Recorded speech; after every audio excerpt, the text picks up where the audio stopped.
Aujourd'hui, j'aimerais vous saluer comme l'apôtre Pierre le ferait en disant « Bonjour, étrangers et voyageurs sur la terre ». Je vous salue comme ça aujourd'hui parce que c'est ça qu'on est. On est des étrangers et des voyageurs sur la terre. On vit sur la terre, mais on appartient à un autre monde. Comment on appelle ça quelqu'un qui vit à un endroit, mais qui appartient à un autre endroit, à un autre monde? Peut-être qu'il y en a qui vont dire des extraterrestres, mais non, pas des extraterrestres. On appelle ça des exilés. Et c'est ce qu'on est. On est des exilés. Des exilés vivent dans un endroit qui n'est pas réellement le leur. À quelques endroits dans la parole, il nous a parlé de notre état d'exilé, et on voit aussi que le peuple d'Israël, dans l'Ancien Testament, a vécu dans l'exil. Il a été exilé aussi. Et il peut y arriver des moments où on ne sait pas comment agir en tant qu'exilé. Des fois, ça peut nous stresser, des fois, ça peut être épeurant, des fois, les gens peuvent être inconscients aussi qui sont exilés. Mais dans ce que j'aimerais apporter aujourd'hui, j'aimerais que vous vous souveniez d'une phrase aujourd'hui, c'est « Relax, Dieu est au contrôle ». Donc, relax, Dieu est au contrôle. Et la parole de Dieu nous donne des indices de comment on peut se comporter quand on est en exil. Donc, dans Jérémie 4, dans Jérémie 29, versets 4 à 7, on voit un exemple de comment Dieu voulait que le peuple d'Israël se comporte quand il était en exil. Donc, je vous lis Jérémie 29, versets 4 à 7. « Ainsi parle l'Éternel des armées, le Dieu d'Israël, à tous les captifs que j'ai amenés de Jérusalem à Babylone, bâtissez des maisons et habitez-les, plantez des jardins et mangez-en les fruits. Prenez des femmes et engendrez des fils et des filles. Prenez des femmes pour vos fils et donnez des maris à vos filles, afin qu'elles enfantent des fils et des filles. Multipliez là où vous êtes et ne diminuez pas. Recherchez le bien de la ville où je vous ai mené en captivité et priez l'Éternel en sa faveur, parce que votre bonheur dépend du sien. » Ici, Jérémie parlait de la part de Dieu à tous ceux qui étaient des déportés à Babylone par le roi Nebuchadnezzar. En d'autres mots, il disait, lorsque vous serez exilés, relaxez, vivez normalement, recherchez le bien de la ville où je vous ai amené en captivité, priez l'Éternel en sa faveur parce que votre bonheur dépend du sien. Donc pour nous, aujourd'hui, on pourrait dire tout simplement, relaxe, fais du bien, brille, confie-toi en Dieu, Dieu est au contrôle, Dieu est souverain. Relaxe, Dieu est au contrôle. C'est lui qui nous a mis là. Mais là, vous dites, ouais, mais tout ça semble bien beau, mais vivre en exilé, ça peut être épeurant, ça peut être une source d'anxiété, parce que tu sais que très souvent, la valeur du monde dans lequel tu as été placé n'est pas nécessairement les mêmes valeurs que Dieu, ou même marche d'une manière qui peut être vraiment contraire à la valeur de Dieu et aux vérités de la parole de Dieu. Donc, la question qu'on peut se poser souvent, c'est comment agir lorsque ton patron, la ville ou le roi va nous demander de faire des choses avec lesquelles on n'est vraiment pas à l'aise, ou bien lorsqu'on va vivre des injustices, ou bien nous demander de faire des choses qui vont être complètement contraires à ce que Dieu demande. Donc aujourd'hui, c'est ce que je vais répondre au travers de Daniel 1. Daniel, chapitre 1. Donc aujourd'hui, dans tout ce qu'on vit, là, ça peut être inquiétant. Peut-être que tu vis une injustice à cause de ta foi au travail.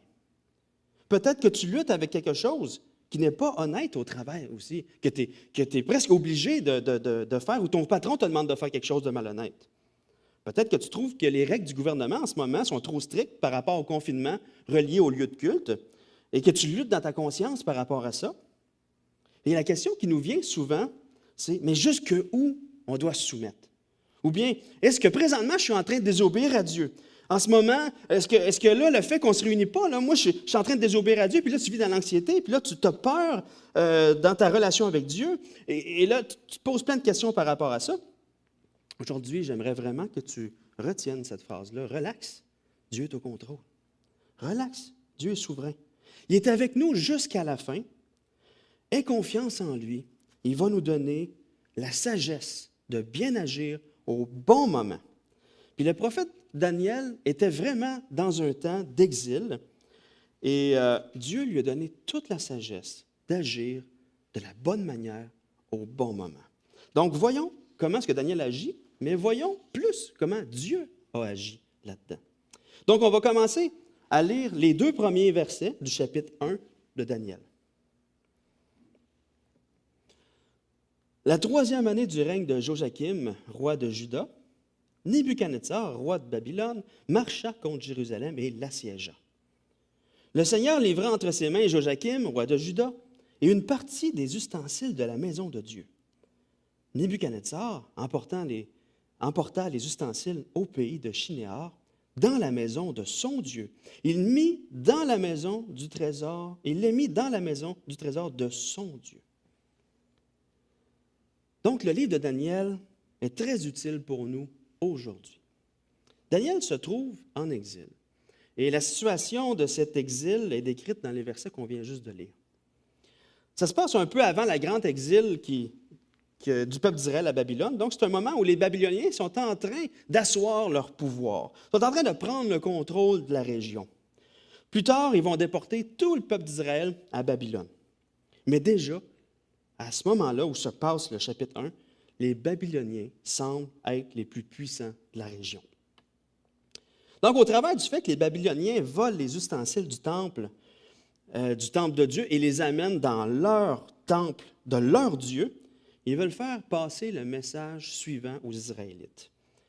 Nous avons vaincu et notre Dieu a vaincu le vôtre. Donc, nous sommes plus puissants que vous et notre Dieu est plus puissant que votre Dieu. C'était ça le message qu'il voulait apporter à tout le monde du royaume, là. Notre Dieu a vaincu votre Dieu.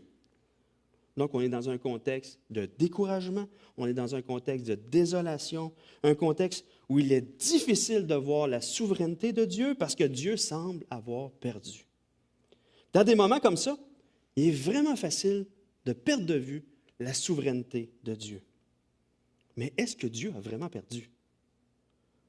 Absolument pas, parce qu'au début, dans les versets qu'on vient de lire, au verset 2, il est écrit « Le Seigneur livra entre ses mains, entre les mains du roi Nebuchadnezzar, Joachim, roi de Juda, et une partie des ustensiles de la maison de Dieu. » Donc, c'est le Seigneur qui a livré. Donc, dans ce temps où Dieu semble être celui qui perd, il est en fait celui qui est au contrôle de la situation parfaitement. S'il n'avait pas livré le roi de Juda entre les mains de Nebuchadnezzar et les ustensiles du temple entre les mains de Nebuchadnezzar, il n'y aurait jamais eu aucun pouvoir sur Jérusalem. Donc ça, c'est le contexte dans lequel l'histoire de Daniel et de ses amis se trouve. Dieu est réellement au contrôle de la situation. Il n'a pas perdu le contrôle, il est là. C'est lui qui gagne. Maintenant, regardons comment Daniel agit dans cet exil-là. On va lire les versets 3 à 8. Le roi donna l'ordre à Ashpenaz, chef de ses eunuques, d'amener quelques-uns des enfants d'Israël de race royale ou de famille noble, de jeunes garçons sans défaut corporel, beaux de figure, doués de sagesse, d'intelligence et d'instruction, capables de servir dans le palais du roi. Là, il y a plusieurs gars qui se reconnaissent dans cette description-là. Et à qui l'on enseignerait les lettres et la langue des Chaldéens. Le roi leur assigna pour chaque jour une portion des mets de sa table et du vin dont ils buvaient, voulant les élever pendant 3 années, au bout desquelles ils seraient au service du roi. Il y avait parmi eux, d'entre les enfants de Juda, Daniel, Anania, Michaël et Azaria. Le chef des eunuques leur donna des noms. À Daniel, celui de Belchatsar, à Anania, celui de Shadrach, à Michaël, celui de Méshach, et à Azaria, celui d'Abed-Négo. Daniel résolut de ne pas se souiller par les mets du roi et par le vin dont le roi buvait, et il pria le chef des eunuques de ne pas l'obliger à se souiller. Donc, on voit ici apparaître dans l'histoire Daniel et ses 3 compagnons. C'est qui? C'est des jeunes hommes qui viennent de la lignée royale ou de famille noble. Ils ont été choisis parce qu'ils étaient sans défaut corporel, ils étaient beaux, ils étaient déjà sages, il y avait déjà une sagesse, il y avait déjà une instruction, ils étaient intelligents puis capables de servir dans le palais du roi. Donc, il y avait déjà une bienséance, ils savaient comment agir en présence d'un roi.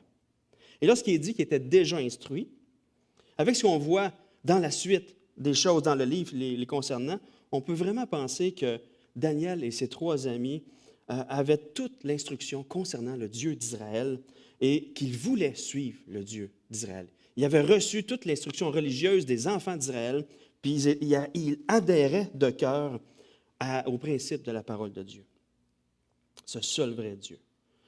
Donc, et eux sont en exil. Ces Israélites qui voulaient obéir à Dieu de tout leur cœur sont déportés, exilés dans un pays qui n'obéit pas à Dieu. Et pire encore, ils vont être mis au service d'un roi idolâtre.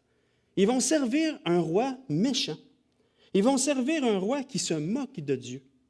Un roi, puis qu'on va voir par la suite, qui ne prendra vraiment pas de bonnes décisions dans sa vie, ni de bonnes décisions par rapport à Daniel à plusieurs endroits. Donc, ils sont dans sa maison. Et eux, le plan pour qu'ils deviennent les serviteurs du roi de Babylone, le plan, c'est qu'ils étudient pendant 3 années, donc ils font leur cégep dans toute la culture des Babyloniens. Et un autre des plans, c'est qu'ils soient nourris par les mets de la table du roi, qu'ils boivent le vin que le roi buvait aussi. Donc, l'objectif, c'est que leur apparence physique démontre la richesse du royaume, qu'ils démontrent qu'ils sont dans l'opulence, qu'ils sont dans l'abondance de nourriture. Donc, que leur physique démontre qu'ils vraiment sont dans l'opulence. Mais on voit ici, donc ça, c'est les mets de la table du roi. Ça a de l'air bon. Donc, on voit ici, au verset 8, que Daniel a résolu de ne pas se souiller par les mets du roi et par le vin que le roi buvait. La raison pour laquelle Daniel décide de ne pas se souiller par les mets du roi et par le vin que le roi buvait, probablement, c'est un petit peu nébuleux. Probablement qu'il y avait des aliments qui étaient contre la loi de Moïse, des aliments impurs, peut-être qu'il y avait du porc, des choses comme ça, mais dans la loi de Moïse, il n'y a absolument rien par rapport au vin. Les Israélites pouvaient boire du vin, ce n'est pas un problème. Donc, probablement qu'il y avait plus que seulement des animaux impurs. Donc, la raison est probablement le fait que, vu que la culture babylonienne était extrêmement idolâtre, probablement qu'avant chaque repas, une partie de la nourriture puis une partie du vin était offerte en sacrifice à des idoles pour être en communion avec ces idoles-là. Encore aujourd'hui, on voit ça dans certaines cultures, dans certaines tribus d'Amérique du Sud ou d'Afrique.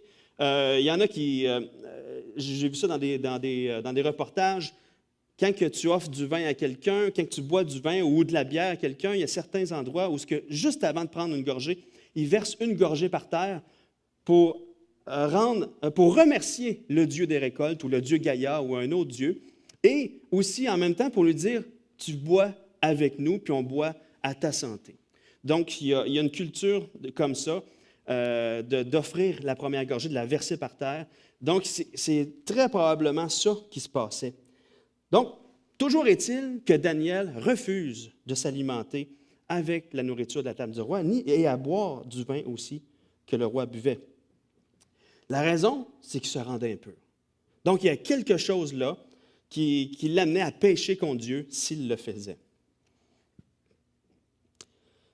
Lorsqu'on lit cette partie du récit, la première chose qu'on remarque, c'est ce que Daniel décide de ne pas faire. Il décide il a tracé une ligne. Il a dit, ça, je ne vais pas faire ça. Et c'était très risqué pour lui, là. C'était très risqué de faire ça. Il pouvait être mis à mort pour ça. On voit que Daniel est courageux. Et ça nous saute aux yeux. Daniel est courageux. Il veut mettre Dieu avant tout. C'est très bien. Mais ça a 2 effets dans notre vie. Il y a certaines personnes qui vont voir ça et vont dire, ah, le jour où je vais avoir à tracer la ligne, est-ce que je vais être aussi courageux que Daniel? Et là, ils stressent avec ça.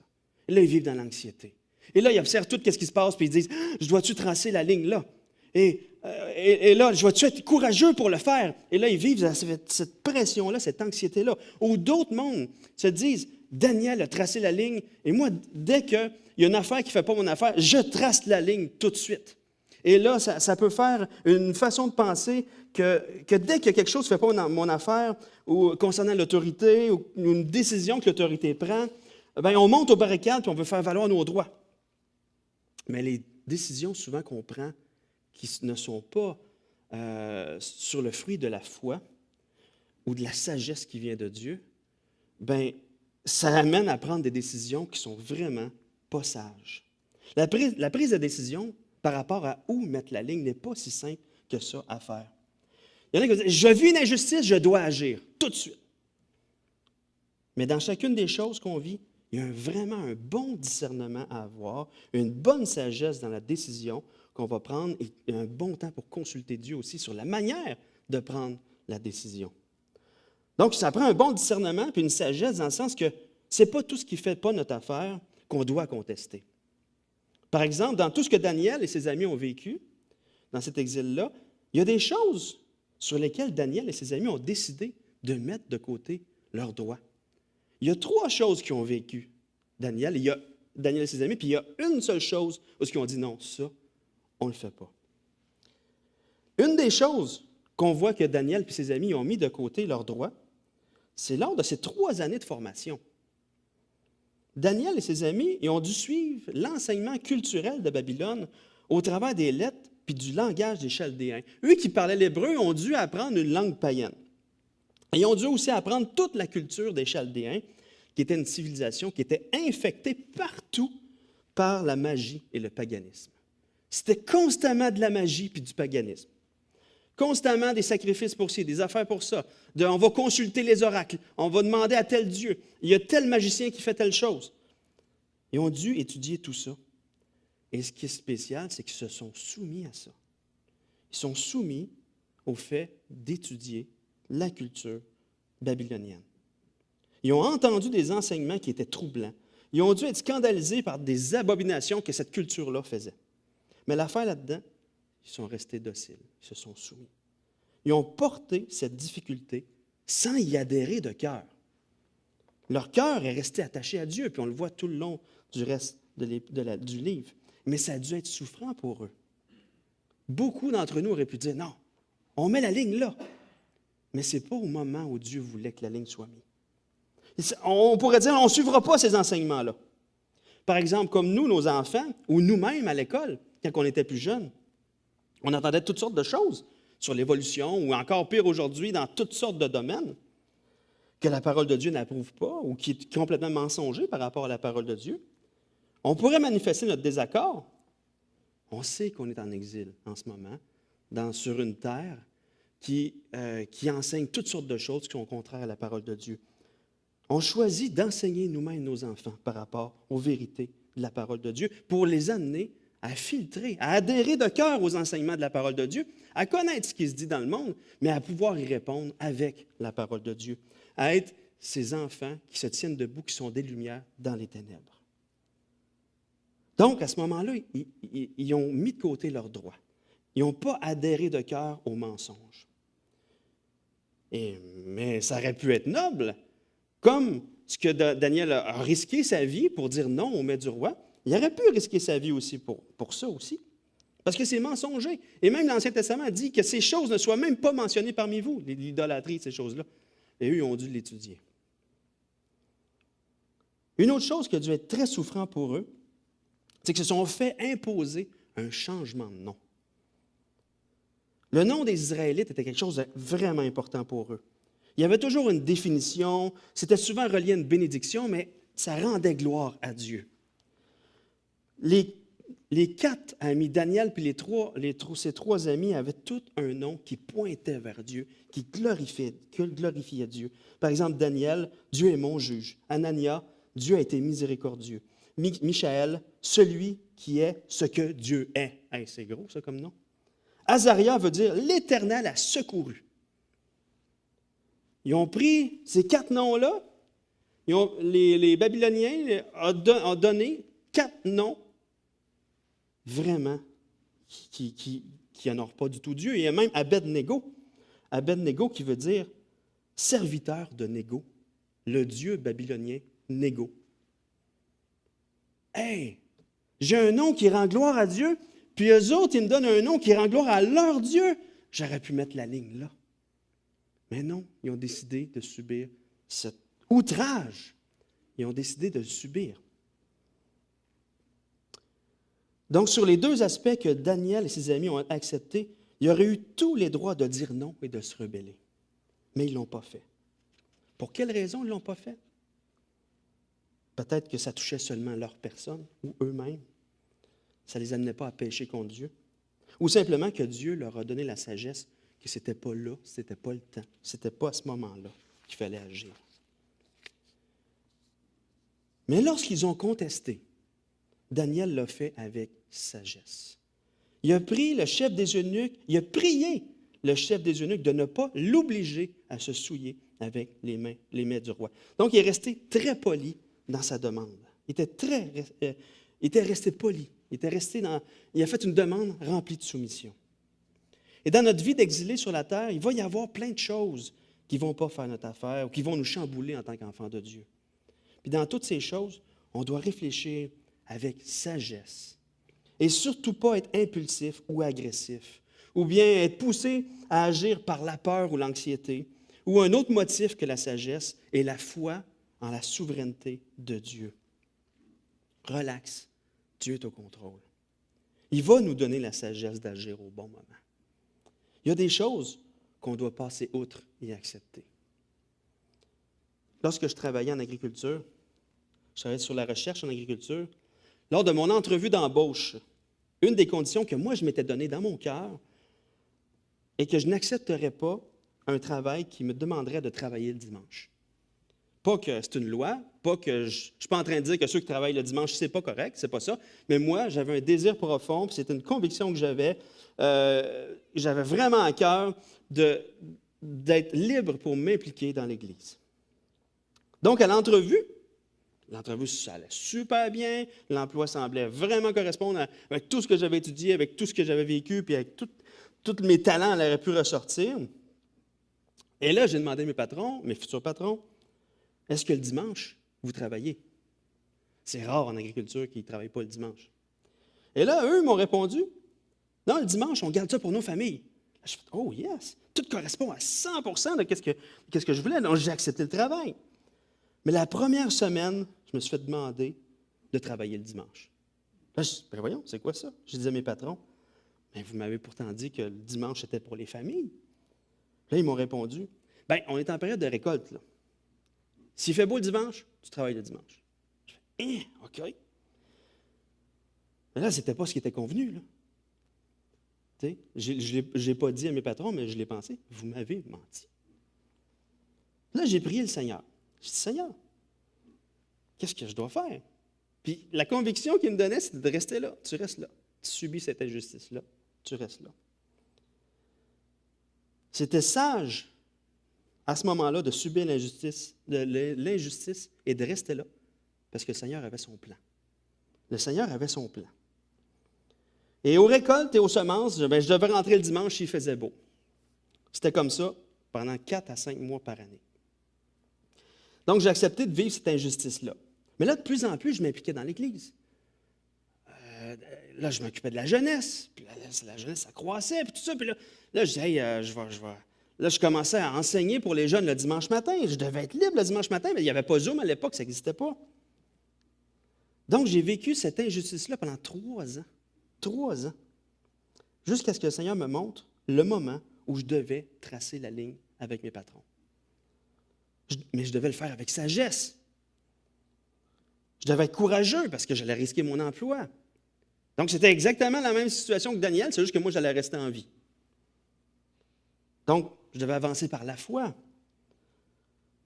Puis par la foi, et pas par autre chose que la foi, pas par l'anxiété, la peur ou quoi que ce soit, par la foi, j'ai tracé la ligne, selon ce que le Seigneur me montrait.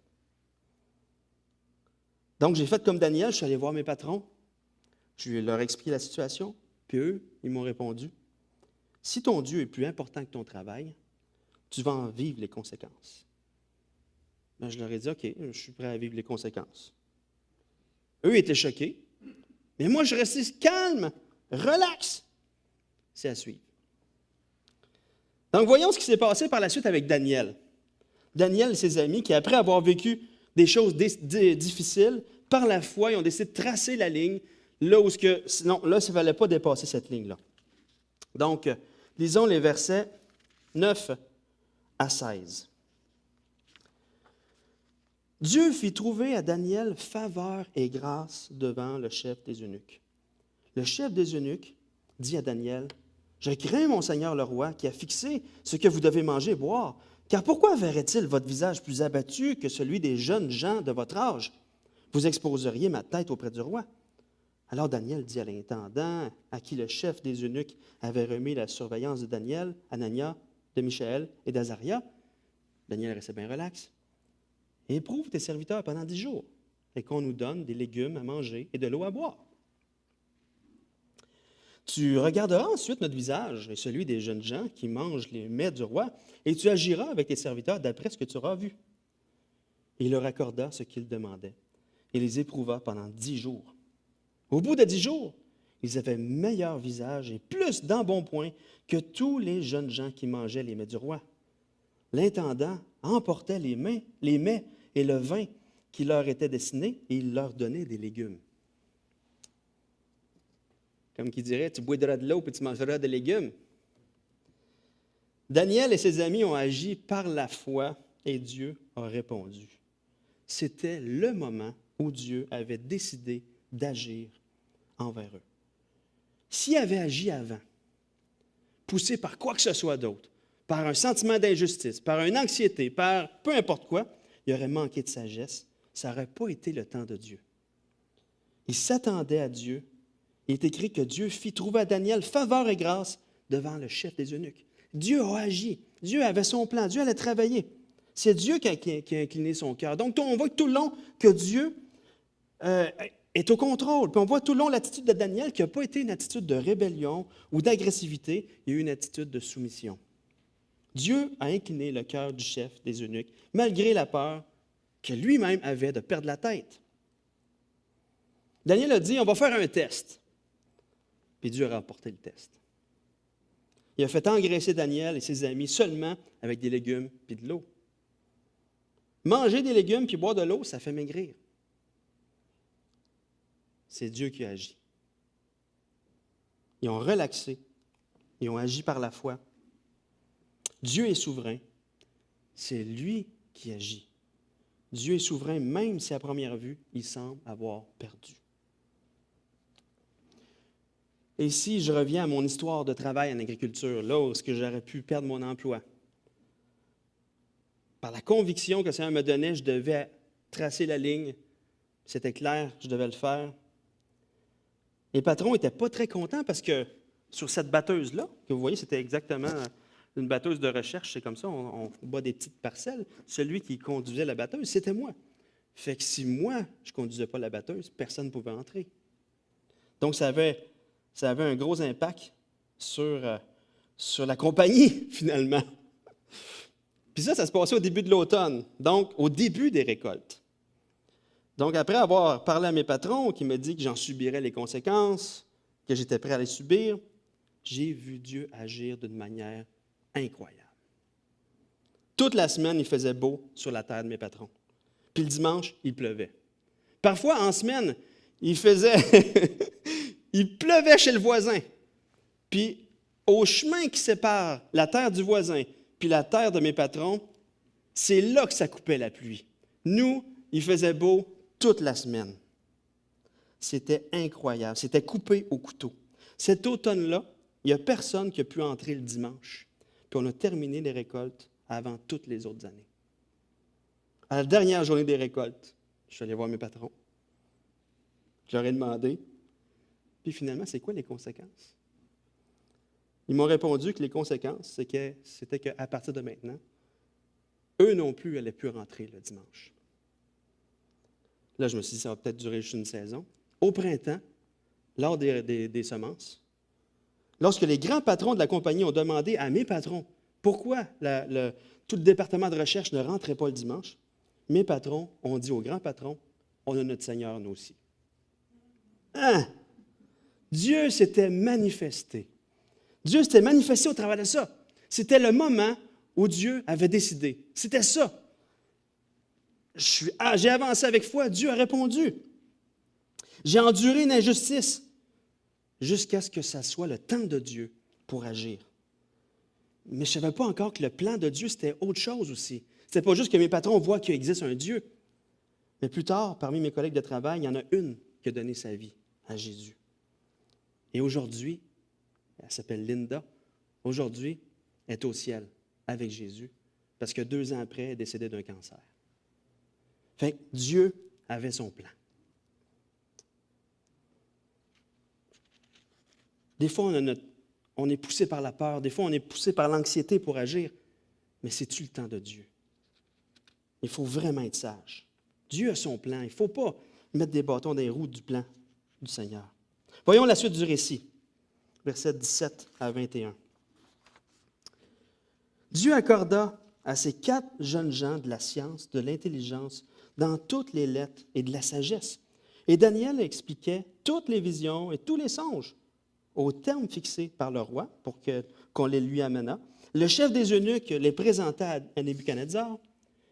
Le roi s'entretint avec eux. Et parmi tous ces jeunes gens, il ne s'en trouvait aucun comme Daniel, Anania, Michaël et Azaria. Ils furent donc admis au service du roi. Sur tous les objets qui réclamaient de la sagesse et de l'intelligence et sur lesquels le roi les interrogeait, il les trouvait 10 fois supérieurs à tous les magiciens et astrologues qui étaient dans tout son royaume. Ainsi fut Daniel jusqu'à la première année du roi Cyrus. Encore une fois, on voit que Dieu continue à agir parce que c'est Dieu qui donne la sagesse 10 fois supérieure, l'intelligence 10 fois supérieure que tous les autres qui étaient là. Dieu les avait placés à un endroit stratégique pour démontrer la grandeur de Dieu. Parce que tous les rois qui ont suivi par la suite, au travers de Daniel et ses amis, ont pu découvrir que Dieu était le seul vrai Dieu, plus puissant, finalement, que tous leurs dieux.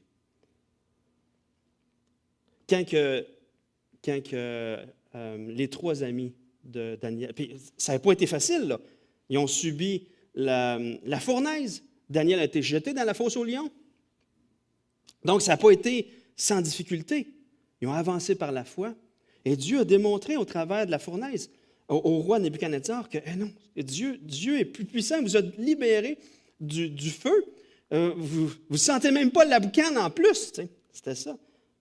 Puis l'autre roi d'après, qui aimait Daniel, il s'est fait jeter dans la fosse aux lions. Puis le roi, il ne voulait pas, à cause qu'il avait dit, il avait manqué de sagesse en disant une loi, tout ça.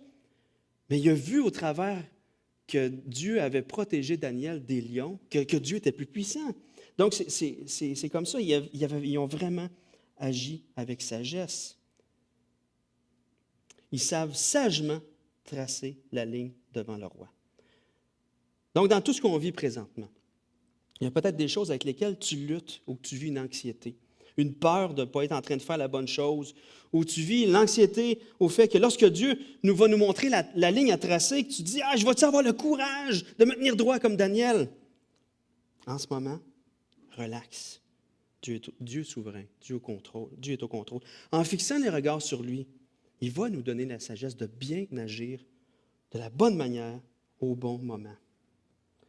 Dans ce confinement qu'on vit, il y a des personnes qui se sont demandé pourquoi on se soumet au gouvernement en ne nous réunissant pas ensemble en Église.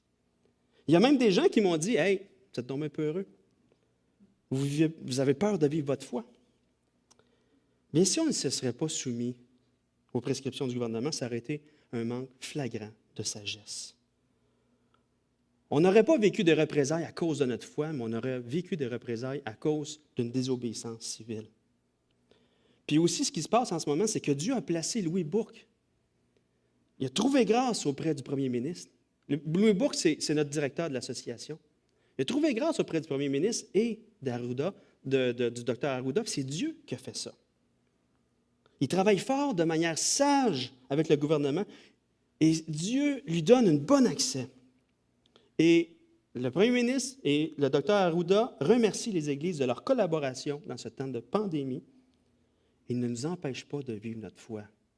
Ce n'est pas à cause de notre foi qu'on ne se réunit pas, mais à cause d'une situation sanitaire, même si tu n'es pas d'accord avec le confinement, même si tu n'es pas d'accord, même si tu ne crois pas qu'il existe une pandémie, c'est quand même la situation. Mes amis en Chine, présentement, ceux que je me suis fait, les amis que je me suis fait il y a 2 ans à Washington, eux sont habitués de se réunir de manière clandestine parce que le gouvernement ne veut pas qu'ils se réunissent à cause de leur foi. Mais pendant la pandémie, ils ont obéi aux directives sanitaires. Ils ont mis de côté leurs droits pendant la pandémie. Pourtant, ils se réunissent clandestinement à cause de leur foi.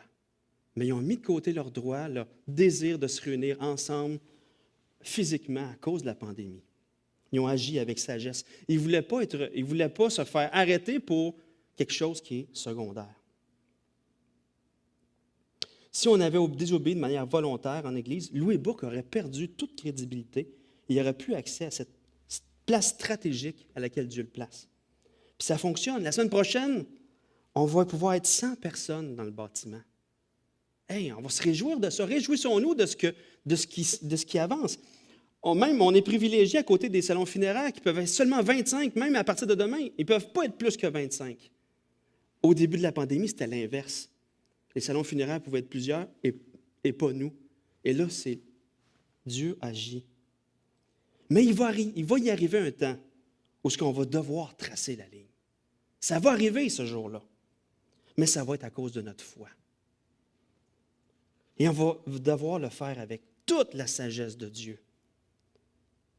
Si jamais tu luttes avec l'anxiété au travail concernant ta foi, ou bien en ce moment de ne pas savoir te comporter en tant que pandémie, relaxe. Dieu est souverain. Il va nous donner la sagesse de bien agir au bon moment. Et si tu luttes avec le fait que dans le passé, le Seigneur t'avait montré d'agir et que tu n'as pas agi, sache qu'on va tous en faire des erreurs. On va tous passer à côté à quelque part, à certains moments. Des fois, on va agir trop vite. Des fois, on va agir pas assez vite. Des fois, on va être poussé par l'anxiété, puis la peur, puis qui va nous faire agir trop vite ou nous faire reculer. Mais la bonne nouvelle, c'est que Jésus a été exilé sur la terre. Jésus, sur la terre, il a vécu parfaitement son exil. Il a obéi parfaitement au Père. Il a vécu parfaitement pour nous cet exil dans lequel on se trouve aujourd'hui. Parfois, on va manquer, mais le Père nous voit au travers de Jésus. Jésus a vécu cette angoisse-là, il a vécu cet exil-là pour nous enlever cette angoisse, cette anxiété, de se mettre la pression de le vivre parfaitement. Devant le Père, il nous voit au travers de Jésus. Mais à partir de maintenant, Jésus qui a vécu parfaitement cet exil-là, vit en nous. On peut fixer les regards sur lui. Il va nous accompagner pour bien le vivre, cet exil-là. Il va nous remplir de sa sagesse pour savoir exactement où tracer la ligne. Il va nous accompagner lorsque la ligne va être tracée pour se tenir debout, pour continuer de vivre notre foi. Mais ça va être à cause de notre foi qu'on va être persécuté et pas à cause que ça ne tente pas de porter le masque ou qu'on doit se réunir. On se réunit quand même, on vit notre foi quand même. On se réunit virtuellement. Il y a quand même cette chaleur-là de prendre soin les uns les autres, de prendre des nouvelles les uns les autres, de prier les uns pour les autres. Prends déjà ces moyens-là, s'il te plaît, au lieu de boquer sur quelque chose. Ce n'est pas le temps. La ligne n'est pas encore tracée, mais un jour, elle va l'être. Il y a des enjeux beaucoup plus grands qui se passent en ce moment. Soyons à l'écoute du Saint-Esprit et pas de notre anxiété.